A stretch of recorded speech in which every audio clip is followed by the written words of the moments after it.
बड़ी खबर आ रही है धर्मांतरण के मामले से जुड़ी हुई। यूपी और गुजरात एटीएस ने धर्मांतरण गिरोह को फंडिंग करने के एक आरोपी सलाउद्दीन को वडोदरा से गिरफ्तार किया है। सलाउद्दीन का धर्मांतरण के आरोपी उमर गौतम से फंडिंग का सीधा कनेक्शन सामने आया है। आरोप है कि सलाउद्दीन ने विदेश से मिले फंड के करीब 30 लाख रुपए हवाला के जरिए वडोदरा से यूपी भेजे।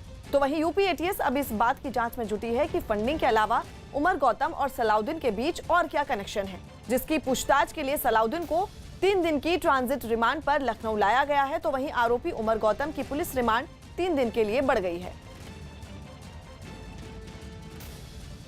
यूपी में जबरन धर्मांतरण मामले में जांच एजेंसियां लगातार शिकंजा कस रही हैं। उत्तर प्रदेश के धर्मांतरण रैकेट मामले में पकड़े गए आरोपियों से पूछताछ में हर दिन नए खुलासे हो रहे हैं और इस रैकेट की चपेट में उत्तर प्रदेश के 32 जिले हैं। यूपी एटीएस उमर गौतम के 150 साथियों की तलाश में जुटी है, जो देश के अलग अलग राज्यों में धर्म परिवर्तन करवा रहे थे। एटीएस की जांच के बाद ऐसे कई परिवारों का दर्द सामने आया, जो वो बीते कई सालों से अपने सीने में दबाए बैठे थे।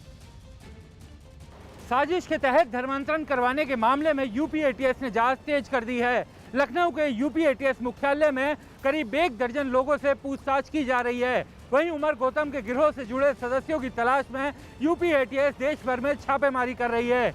एटीएस के अधिकारी उन परिजनों से भी बातचीत कर रहे हैं जिनके बच्चों ने जबरन धर्म परिवर्तन कराया गया था। अब इन परिजनों से बातचीत में उनका वो दर्द निकलकर सामने आ रहा है जो अब तक उन्होंने अपने सीने में दबाया हुआ था। इन्हीं में दिल्ली के उत्तम नगर में रहने वाली ये माँ भी हैं, जिनकी आंखों के आंसू बीते 3 साल से इसी तरह बह रहे हैं। ऐसे लोगों के दर्द का अंदाजा किसी को नहीं, न ही कोई आंसू पोंछने वाला और न ही कोई दिलासा देने वाला। हमारी कल्पना से भी परे कि ये लड़का इतना अच्छा होता हुआ किसके चंगुल में फंस गया है। जो कुछ किया है इन्होंने इस लड़के का ब्रेन वॉश किया है और कुछ भी नहीं है।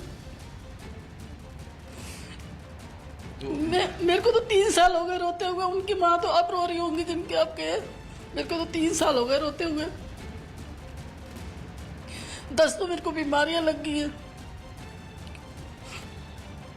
इससे आगे मैं क्या कहूँ। ये हैं ललिता देवी, एनसीआर में रहने वाले उस 1 दर्जन परिवार में से एक, जिनके बच्चे को बरगलाकर हिंदू से मुसलमान बनाने का आरोप है। 2 दिन पहले इनके बेटे राहुल भोले को गिरफ्तार करने के बाद जब एटीएस ने इनसे संपर्क किया तो इनके पांव के नीचे से जमीन खिसक गई। इन्हें ये तो पता था कि बेटे ने इस्लाम धर्म को अपनाने के लिए ही न केवल नाम बदलकर अहमद कर लिया बल्कि घर भी छोड़ दिया, लेकिन इसके बाद वो किसी धर्मांतरण गिरोह का हिस्सा कब बन गया, इससे परिवार के लोग बेखबर थे। वो कुछ नहीं जानते, उनका दिमाग खराब है। मैं तो ये कहती हूँ मुसलमानों का जो कि ये इनके बच्चों का मूक मरीज बच्चों का ये ब्रेन वॉश कर रहे हैं। उनके बच्चे नहीं है घर में जो हमसे छीन रहे बच्चे। वो उनका बच्चा किसी कोई छीने तो उनको कैसे पता लगेगा कि हमारा बच्चा छीन के ले गए हैं। उन्होंने हमारे राहुल को छीना हमसे। धर्मांतरण की साजिश रचने वालों की तलाश करती एटीएस के हत्थे चढ़े मोहम्मद उमर गौतम और जहांगीर के खुलासे के बाद कानून के हाथ जिन 5 लोगों तक पहुंचे, उनमें मूक बधिर, मन्नू यादव और राहुल भोला भी थे।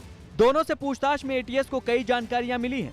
परिवार वालों के आरोप और एटीएस के दावे के मुताबिक राहुल बचपन से पूजा पाठ करने वाला धार्मिक स्वभाव का था, लेकिन नोएडा डेफ सोसाइटी में दाखिले के बाद से उसका स्वभाव बदलने लगा। यहाँ उसके ज्यादातर दोस्त दूसरे मजहब के थे। इसके बाद टोपी पहनना, सूरमा लगाना, इत्र लगाना, पैंट को ऊंची चढ़ाकर पहनना, मस्जिद जाना और रोजा रखना शुरू कर दिया। यही नहीं, कई बार वो हिंदू रीति रिवाज, पूजा पाठ और प्रसाद का मजाक उड़ाने लगा। ये थोड़ा सा ना ये करने लग गया था, सुरमा लगाने लग गया था, इत्र लगाने लग गया था। इसमें हमें थोड़ा सा परिवर्तन नजर आने लग गया था।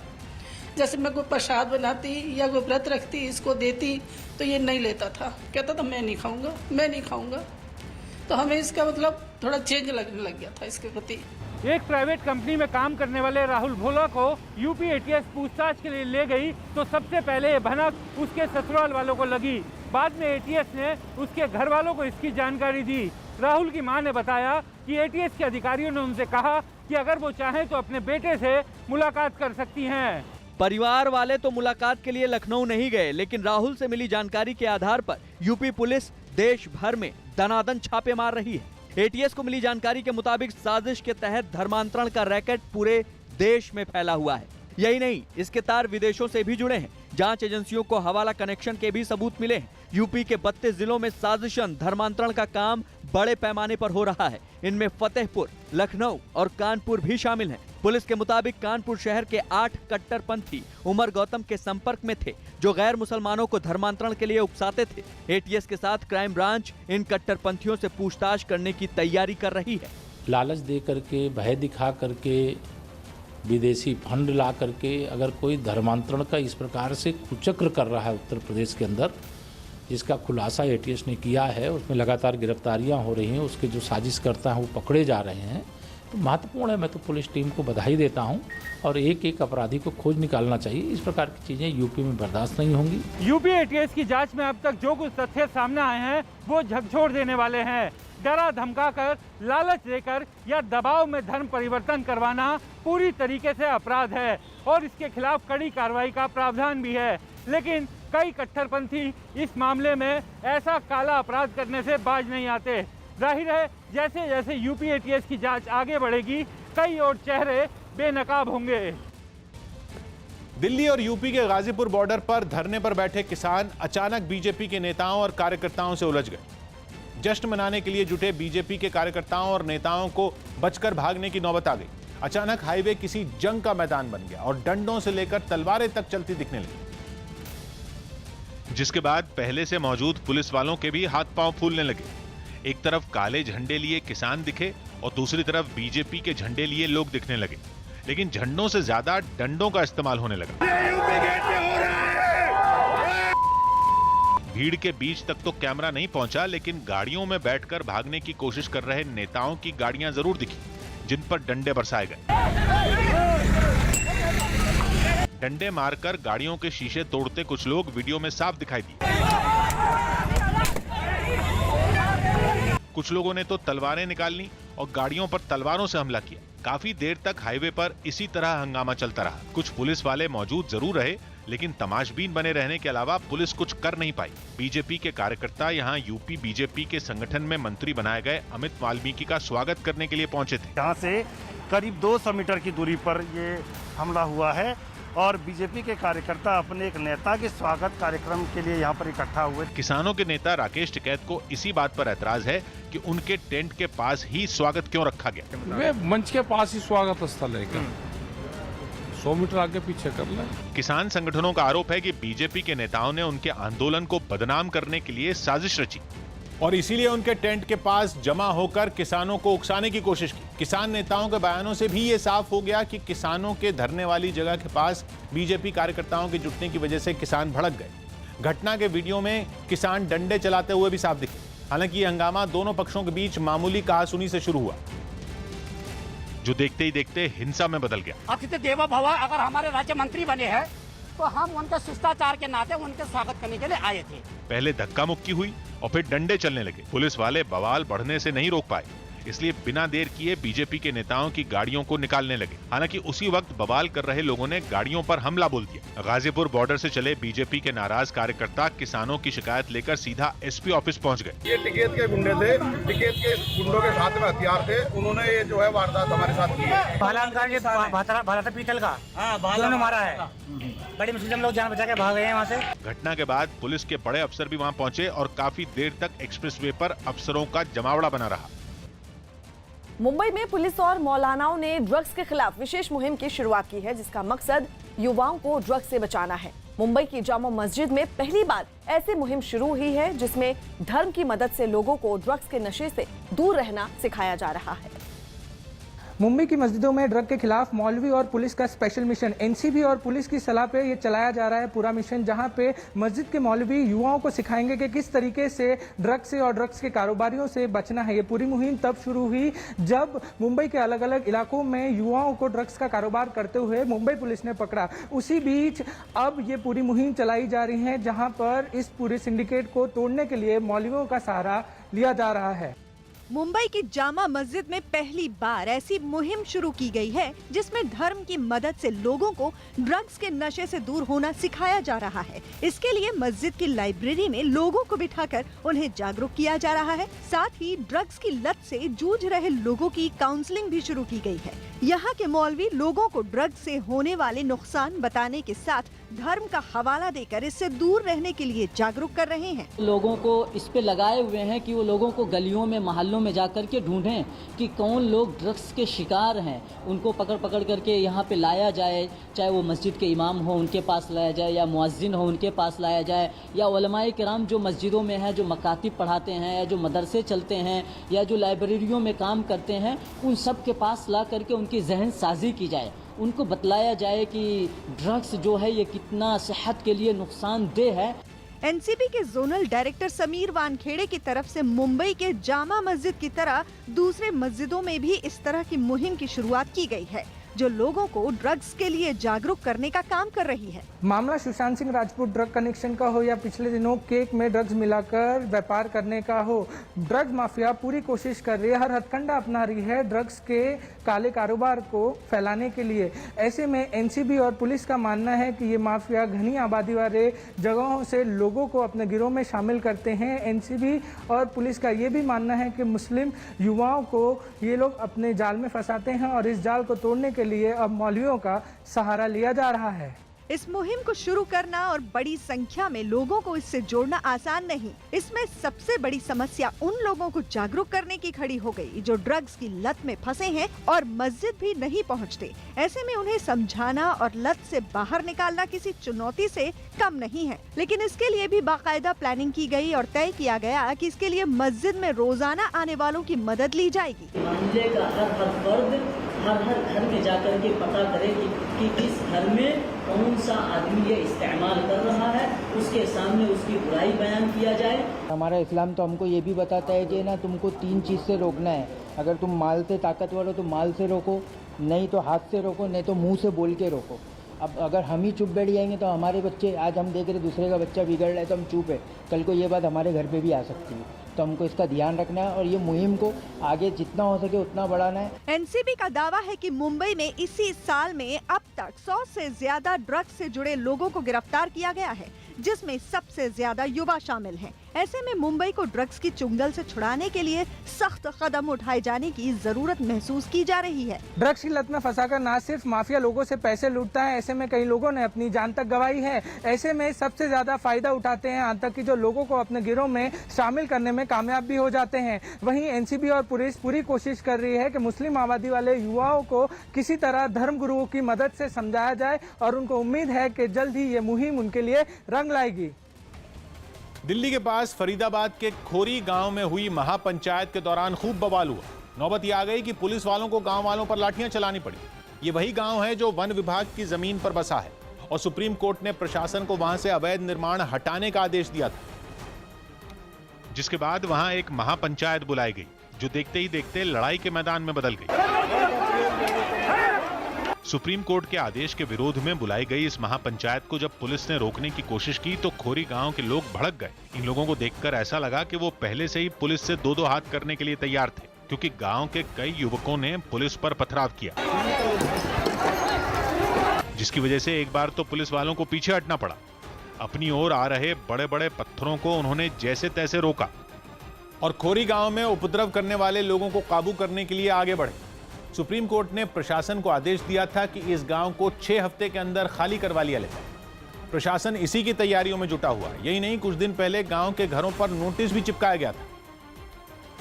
लेकिन महापंचायत के दौरान इन लोगों ने जैसा रूप दिखाया उससे जाहिर हो गया कि प्रशासन के लिए वन विभाग की जमीन पर बना अवैध निर्माण हटाना टेढ़ी खीर साबित होगा, क्योंकि ये लोग पुलिस से भिड़ गए, उसके सामने नारे लगाने लगे, धक्का मुक्की की, जिसके बाद पुलिस वालों को लाठियां उठानी पड़ी। पुलिस ने आओ देखा ना ताओ हंगामा करने वालों को दौड़ाना शुरू कर दिया, जिससे गांव की सड़कों पर खूब धूल उड़ी और लोगों की भीड़ तितर बितर होने लगी। इस महापंचायत में किसान नेता गुरनाम सिंह चढ़ूनी भी शिरकत करने वाले थे। वो फरीदाबाद पहुंचे भी, लेकिन उन्हें गांव में नहीं घुसने दिया गया, जिसके बाद गांव वाले और भड़क गए और पुलिस को उन्हें काबू करने के लिए लाठीचार्ज करना पड़ा। इन लोगों को पुलिस ने गांव की सड़कों पर दौड़ा कर पीटा। हंगामा करने वालों में महिलाएं भी शामिल थी, लिहाजा वो भी पुलिस की सख्ती का शिकार बनी। कई महिलाएं तो भागते हुए जमीन पर गिर पड़ी। इसके अलावा पिटने वाले दूसरे लोग भी खूब चीखे चिल्लाए।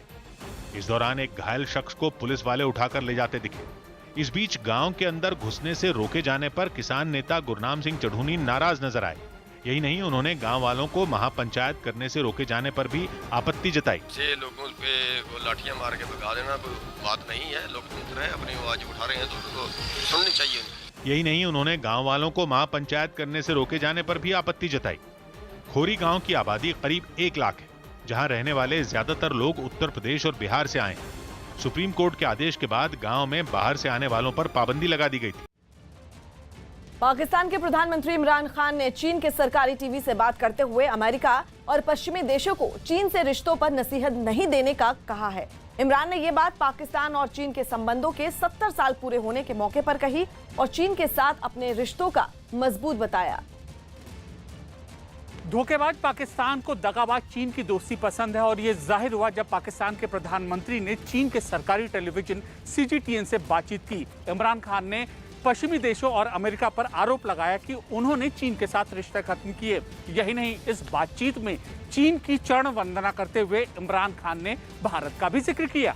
ये बातचीत किसी कम्युनिस्ट पार्टी के 100 साल और चीन पाकिस्तान संबंधों के 70 साल पूरा होने के मौके पर हुई, जिसका वीडियो इमरान खान ने अपने सोशल मीडिया अकाउंट पर भी डाला। दगाबाज ड्रैगन से धोखेबाज चीन की दोस्ती पर इमरान का अंदाज ये दोस्ती हम नहीं तोड़ेंगे वाला रहा, क्योंकि भारत के खिलाफ अंतर्राष्ट्रीय मंचों पर साजिश रचना दोनों की साझा सोच है। आतंकवाद से लेकर आर्थिक मोर्चे पर जब दुनिया पाकिस्तान को दुत्कारती, धिक्कारती और अलग थलग करती दिखती है, तो जिस तरह चीन उसके साथ आकर खड़ा होता है, ये दोस्ती उसी एहसान का नतीजा है, किसी और ने नहीं बल्कि खुद इमरान खान ने ये बात कबूल की। Pakistan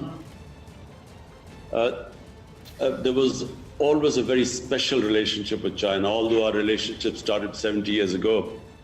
But you know, China, whenever Pakistan was in trouble, whenever I'm in trouble politically, internationally, when we had conflicts with our neighbor, China always stood with us. Pakistan के पीएम जब पड़ोसी देश का जिक्र करते हैं तो भारत का नाम लेने की उनकी हिम्मत नहीं होती, क्योंकि ये वही भारत है जिसने पाकिस्तान में घुसकर वहां के सैनिकों को घुटने टेकने पर मजबूर किया था। क्योंकि इस वक्त अमेरिका और चीन में तनातनी है, इसलिए अमेरिका को कोसने का मौका इमरान खान खोजते हैं।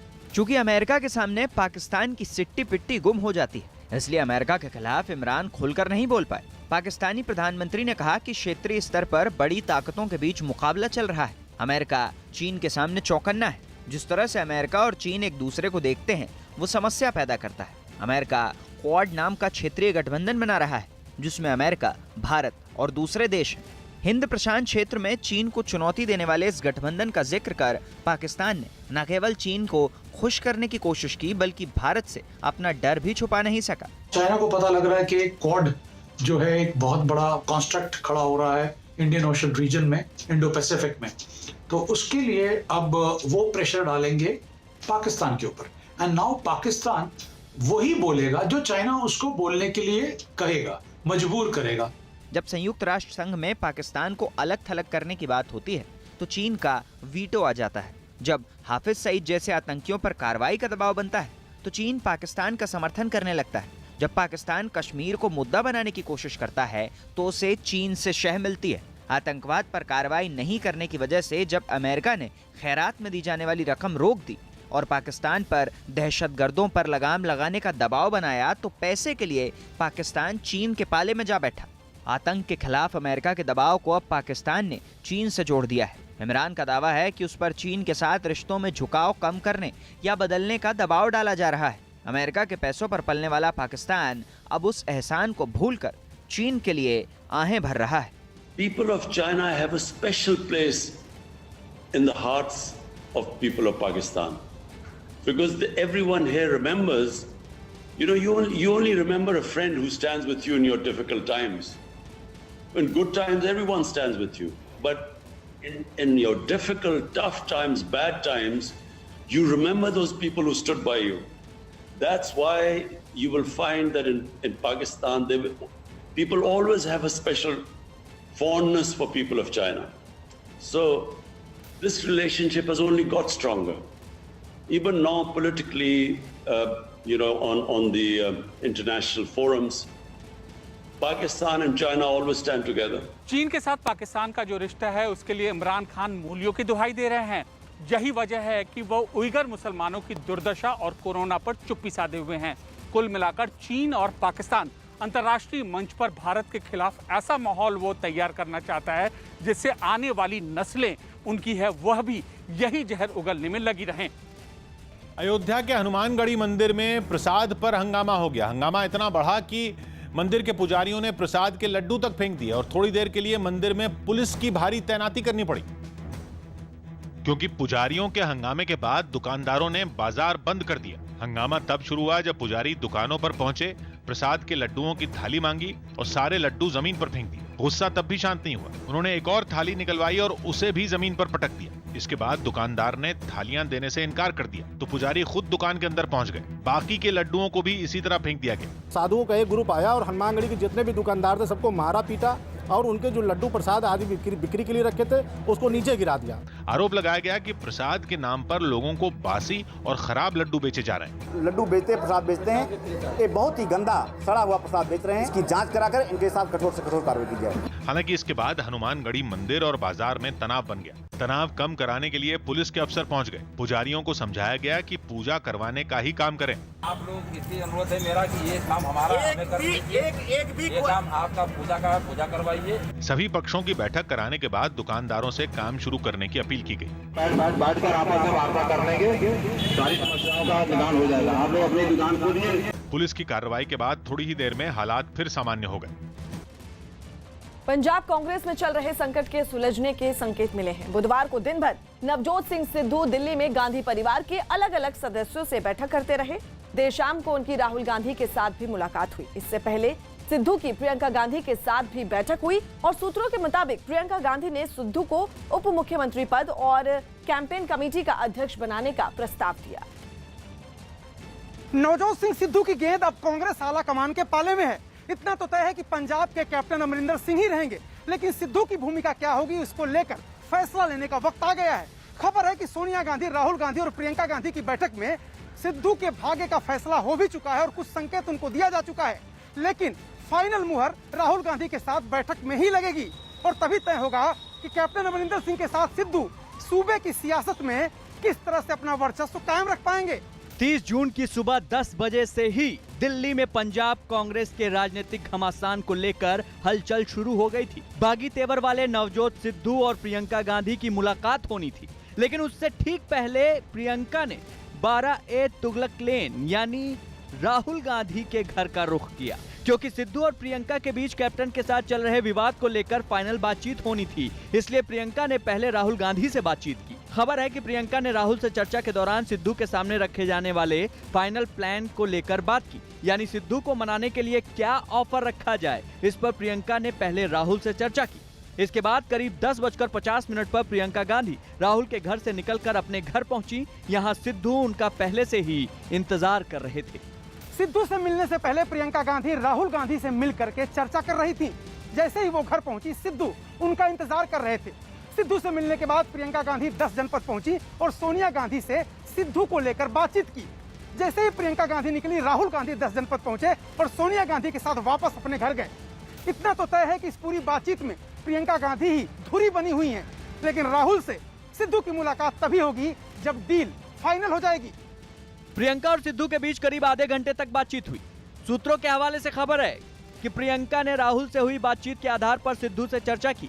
उन्होंने बताया कि पार्टी पंजाब में उन्हें क्या दे सकती है। इसके साथ ही ये भी पूछा कि वो कैप्टन के साथ सामंजस्य बनाते हुए किस तरह का विकल्प चाहते हैं। दोनों के बीच 11:20 तक बातचीत हुई। इसके बाद नवजोत सिद्धू बातचीत करके प्रियंका के घर से निकले। उनकी गाड़ी राहुल गांधी के घर की तरफ मुड़ी, लेकिन अगले ही पल गाड़ी ने यू टर्न ले लिया। इसके बाद वो एक 5 स्टार होटल चले गए। सिद्धू से मिलने के बाद प्रियंका गांधी, राहुल और सोनिया गांधी के बीच बैठक हुई। पार्टी में व्यक्तित्व होते हैं तो टकराहट होती है, उसका हमने समाधान निकाल करके दिया है पार्टी अध्यक्षा की जैसे आदेश हो जाएगा तो उसको सब मान लेंगे और सब कह चुके हैं, सिद्धू भी कह चुके हैं कि ये पार्टी हाईकमान का निर्णय होगा, मैं मानूंगा। खबर है कि राहुल गांधी ने कैप्टन और सिद्धू को लेकर पंजाब के नेताओं से बात करके जो फीडबैक तैयार किया है उससे प्रियंका को वाकिफ करा दिया गया है। अब राहुल सिद्धू से तभी मिलेंगे जब प्रियंका और सिद्धू किसी नतीजे पर पहुंच जाएंगे, क्योंकि पार्टी को डर है कि अगर राहुल गांधी ने सिद्धू से पहले मुलाकात कर ली और बाद में प्रियंका या पार्टी के साथ उनकी बात नहीं बनी तो वो पार्टी छोड़कर आम आदमी पार्टी में शामिल हो सकते हैं। ऐसे में राहुल गांधी के नेतृत्व और रणनीति पर सवाल उठ सकते हैं, जैसा ज्योतिरादित्य समेत कुछ नेताओं के मामले में हो चुका है। पंजाब का विवाद सुलझाने के लिए कांग्रेस आला कमान ने घंटों मंथन किया। राहुल गांधी ने खुद मोर्चा संभाला। राहुल गांधी ने तमाम मंत्रियों, विधायकों और सांसदों से पंजाब के सियासी हालात की जानकारी ली। लेकिन गौरतलब है कि राहुल गांधी न सिद्धू से मिले और न ही सूबे के मुख्यमंत्री कैप्टन अमरिंदर सिंह से। राहुल गांधी एक खास प्लान के तहत काम कर रहे हैं, जिसमें प्रियंका गांधी सिद्धू से बात कर रही हैं। एक बार सिद्धू से प्रियंका गांधी की डील फाइनल हो जाए तभी राहुल गांधी पर्दे में आएंगे और तभी यह तय होगा कि पंजाब की सियासत का बाहुबली कौन है।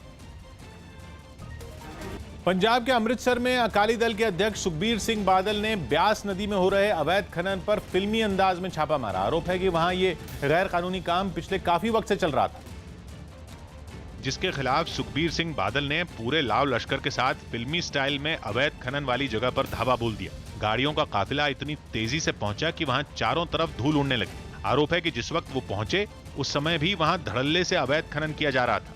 नदी किनारे कई ट्रक और खुदाई करने वाली मशीनें भी खड़ी दिखी। बताया गया कि इस दौरान वहां काम कर रहे सभी लोग भाग खड़े हुए। सारा नजायज ਜਿਹੜਾ ਹੈਗਾ ਇੱਥੇ ਜਿਹੜੇ ਹੈਗੇ ਆ ਦੇਖੋ ट्रक सारे ड्राइवर जिन्हें आ सारे भज गए, ट्रकों के ट्रक ਇੱਥੇ खड़े हैं। सुखबीर सिंह बादल के अचानक मौके पर पहुंचते ही इलाके के लोग भी नदी किनारे जमा हो गए और उनमें कई लोग उन्हें मौजूदा हालात की जानकारी देते दिखाई दिए। उत्तर प्रदेश विधानसभा चुनाव से पहले सुहेलदेव भारतीय समाज पार्टी के अध्यक्ष ओम प्रकाश राजभर ने ऐसा फॉर्मूला तैयार किया है जिसके तहत 2022 का चुनाव जीतने पर हर साल एक नया मुख्यमंत्री होगा। इतना ही नहीं, हर साल 4 डिप्टी सीएम बनाए जाएंगे। कुछ महीने पहले बीजेपी से अलग हुए ओम प्रकाश राजभर ने 10 दलों के गठबंधन को बीजेपी के खिलाफ सबसे बड़ा मोर्चा बताते हुए अपने फॉर्मूले से सबको चौंका दिया है। यूपी में 5 साल में 5 मुख्यमंत्री और 20 डिप्टी सीएम, ये फार्मूला सुनकर आप हैरान जरूर होंगे। बीजेपी से अलग हुए ओम प्रकाश राजभर ने 10 दलों के साथ गठबंधन करके ये फार्मूला तय किया है। उनका दावा है कि अगर उनकी पार्टी सरकार बनाती है तो हर साल एक नया मुख्यमंत्री और हर साल 4 डिप्टी सीएम बनेंगे। ऐसा फार्मूला यूपी में ना तो अब तक किसी ने बनाया था ना किसी ने देखा था। ओम प्रकाश राजभर ने इस फार्मूले को तय करके यूपी की सियासत में सबको चौंका दिया है।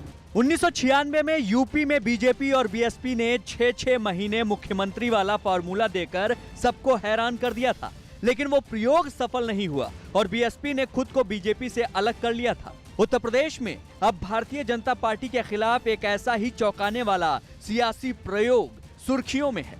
बीजेपी के खिलाफ करीब 10 दलों का गठबंधन तैयार हो रहा है। ओम प्रकाश राजभर और असदुद्दीन ओवैसी मुख्य रूप से गठबंधन का हिस्सा है। बीजेपी के खिलाफ गठबंधन का नाम है भागीदारी संकल्प मोर्चा।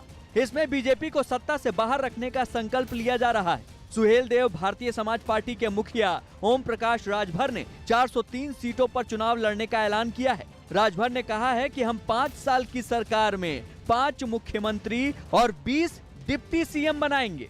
राजभर ने यह भी कहा कि बीजेपी ने ही डिप्टी सीएम की परंपरा शुरू की थी, हम उनसे सीख रहे हैं। जबकि बीजेपी ने इस ऐलान को मुंगेरी लाल के हसीन सपने करार दिया है। जब 22 में सरकार बनेगी तो चुनाव में 5 साल में 5 मुख्यमंत्री, एक मुसलमान 1 साल, 1 साल राजभर, 1 साल चौहान, 1 साल कुशवाहा, 1 साल पटेल। हम 5 साल में 5 मुख्यमंत्री और 1 साल में 4 डिप्टी सीएम, 5 साल में 5 सीएम और 20 डिप्टी सीएम देंगे। ये साफ तौर पर इनके जो ओम प्रकाश राजभर का बयान है, ये इस तरफ साफ संकेत देता है कि इनकी मंशा कुछ और है और वो मंशा को नाकाम करेगी उत्तर प्रदेश की जनता।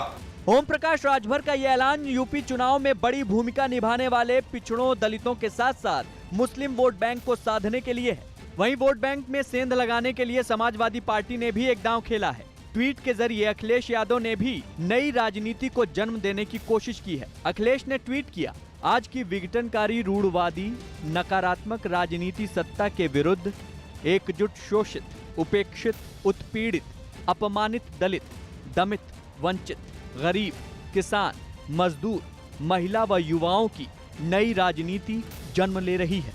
2022 में उत्तर प्रदेश में चुनाव नहीं, लोकतांत्रिक क्रांति होगी। ओम प्रकाश राजभर ने चुनाव के लिए जो फार्मूला तैयार किया है, दरअसल वो फार्मूला चुनाव जीत का है। ओम प्रकाश राजभर ने एक फार्मूला तैयार किया है कि हर साल एक नया सीएम देंगे, यानी उत्तर प्रदेश में पिछड़े वर्ग यानी मुस्लिम, चौहान, पटेल समाज को, राजभर समाज को मुख्यमंत्री चेहरा बनाकर उनके वोट को साधने की कोशिश की गई है। यही वजह है कि बीजेपी ने इसे चुनावी शगुफा मानते हुए पूरी तरह से खारिज कर दिया है। 2022 में बीजेपी के खिलाफ छोटी छोटी पार्टियों का गठबंधन अपने अपने जाति धर्म के हिसाब से चुनावी भागीदारी को लेकर एकजुट हो रहा है। भागीदारी संकल्प मोर्चा छोटी छोटी पार्टियों का मंच है, जिसमें ओम प्रकाश राजभर की सुभा सपा और असदुद्दीन ओवैसी की AIMIM, कृष्ण पटेल के नेतृत्व वाली अपना दल और पूर्व मंत्री बाबू सिंह कुशवाहा के नेतृत्व वाली जन अधिकार मंच के साथ कई छोटी छोटी पार्टियां शामिल हैं। भागीदारी संकल्प मोर्चा का मुख्य वोट बैंक OBC, दलित और मुस्लिम है। प्रदेश में बीजेपी को हराने के लिए अखिलेश यादव ने पूरी ताकत लगा रखी है। प्रदेश में समाजवादी पार्टी दूसरे नंबर पर है। समाजवादी पार्टी के वोट बैंक में भी बड़ी आबादी में मुस्लिम वोट बैंक शामिल है। ऐसे में असदुद्दीन ओवैसी और ओम प्रकाश राजभर 10 दलों के साथ मिलकर चुनाव लड़ते हैं तो बीजेपी से ज्यादा समाजवादी पार्टी और बसपा का नुकसान होगा, क्योंकि ये दोनों दल भी दलितों, मुस्लिमों और पिछड़ों पर दांव लगाएंगे। ऐसे में साफ है कि 5 सीएम और 20 डिप्टी सीएम के फार्मूले से ज्यादा चुनाव जीतने की कारगर रणनीति बनानी चाहिए।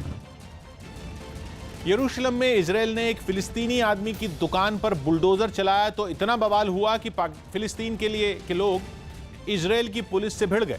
यरूशलेम के सिल्वान इलाके में बड़ी संख्या में फिलिस्तीनी रहते हैं, लेकिन इजराइल ने एक आर्कियोलॉजिकल पार्क बनाने के लिए वहां इमारतों को तोड़ना शुरू कर दिया है। इसलिए जब लोगों के सिर पर बेघर होने का साया मंडराया तो उन्होंने कोहराम मचा दिया। फिलिस्तीन के प्रदर्शनकारियों ने सड़क पर रखे बड़े बड़े कूड़ेदान तक फूंक दिए। इसके बाद तो पुलिस उन्हें सबक सिखाने के लिए उनके पीछे दौड़ पड़ी। उसने लोगों पर आंसू गैस और रबर की गोलियां दागी, लेकिन प्रदर्शनकारियों के तेवर तो ऐसे थे कि उन्होंने पुलिस पर ही पटाखों की बौछार कर दी।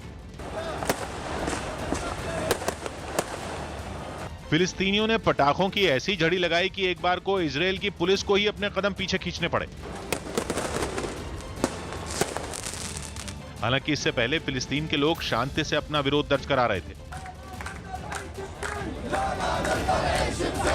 इजराइल का दावा है कि यरूशलेम के सिल्वान इलाके में जिन इमारतों को तोड़ा जाना है वो वहां बिना इजाजत लिए बनाई गई थी, लेकिन फिलिस्तीनियों का आरोप है कि ये इजराइल की आर्कियोलॉजिकल पार्क की आड़ में इलाके से उन्हें बेदखल करने की नई साजिश है। सुप्रीम कोर्ट ने कोरोना से जान गंवाने वाले लोगों के मुआवजे के मामले में दखल से इनकार कर दिया। न्यूज़ 18 के एहतशाम खान की रिपोर्ट है कि इस मामले से जुड़ी उस याचिका पर सुप्रीम कोर्ट ने दखल देने से इनकार कर दिया जिसमें हर पीड़ित परिवार को 4 लाख रुपए मुआवजा देने की मांग की गई थी।